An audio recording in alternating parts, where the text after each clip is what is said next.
Hey, it's Craig with Yoga Authority. The most common correction that I give in pranayama deep breathing generally occurs after the very initial stages of development in the practice of most new students. What gets my attention in the room generally looks like this.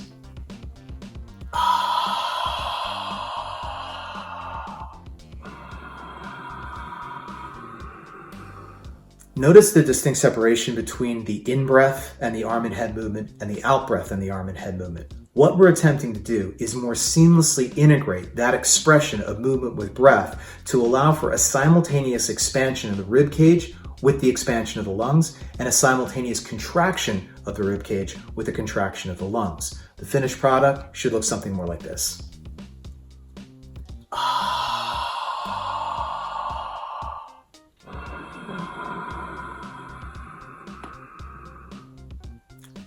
So I hope that information helps you with your practice. I hope it helps you to sweat smarter, and I look forward to seeing you in the hot room soon.